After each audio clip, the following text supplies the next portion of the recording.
I would say I'm a servant leader, and one of the things that I sort of a motto that I say day in and day out, and our teams hear a lot, and we're going to continue to talk more about as we continue to move forward as an organization, is donors first and people first.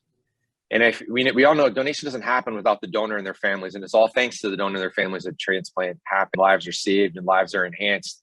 But if we put the donors first in everything that we do, and we also put our people first in everything we do, I always tell our team, look out, right? Look out, watch out. We are going to continue to save and enhance more lives than ever before with that. And so I live that, I breathe that, and it's through servant leadership of just jumping right in, rolling up your sleeves, and side by side with your team. And I believe great things are going to continue to happen as we move forward. I believe and hope that my leadership style would be transformational. I aim to have a personal relationship with every staff member. In Georgia, our work is hard and the days are long, and it's important for everyone to know that I'm thinking of them as people with families who need downtime and support. I'm also a partner to our leadership team, allowing them to really relay issues while asking how I can help and where they need me. Excuse me. I frequently ask, what do you want to do when faced with a problem? Because I hope to grow our leaders through mentorship and compassion, because at the end of the day, we only succeed together. But I would describe my leadership style kind of three things, engaging, strategic, and situational. In terms of engaging, I really do want to engage in the work. I think it's really important for me to understand what we do and know how we do it and the people who do that work. And more importantly, today than ever before, it's critical for me and all of our leaders to, when we connect with team members, to make sure that they understand how their work connects to our strategic goals and our mission, that they are important for who they are and their work is really valued, that they're recognized for the work that they do. So from an engaging perspective, I think that's been a really important part of my leadership style.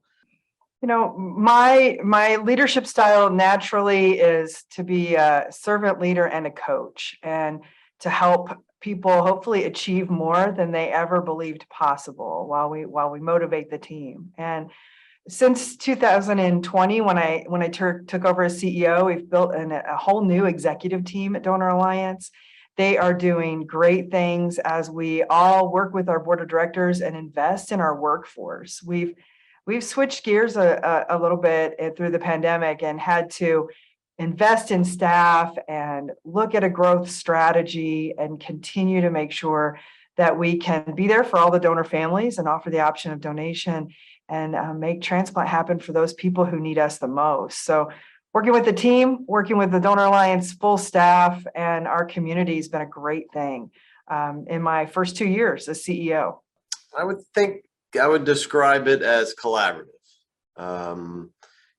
I grew up in the donation and transplant world during the collaborative, and I learned a lot, from that leadership style. The all teach, the all learn.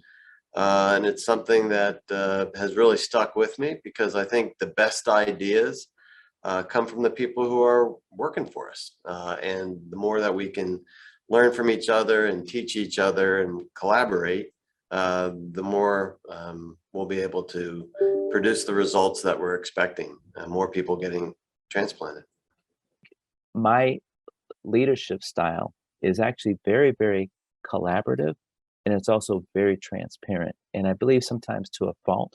I oftentimes, with my leadership team, will think out loud about all of the different options that I'm thinking about, some of which can sound quite horrific and probably need to stay inside. But because I want my team to understand what I'm thinking, I'm quite transparent with them.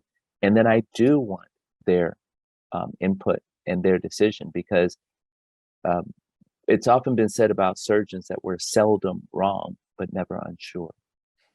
And so because I can be so forceful in my convictions about a decision, I want them to understand that I'm equally willing to believe that I could be completely wrong about that. And I need to hear back from them, because ultimately I do want to make the best decision that I can.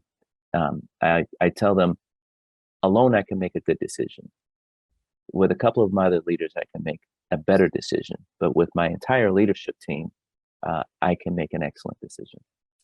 Well, I think I'm probably more of a transitional leader.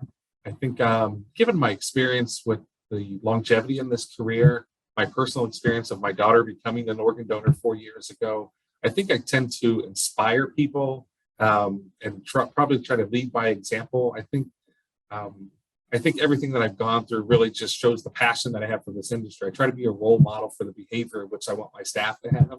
And I think that's very encouraging. Think of myself as a creative leader. And through my healthcare voyage and my voyage in the community at large, I think things really come down to two types of leaders. There are reactive leaders and there are creative leaders.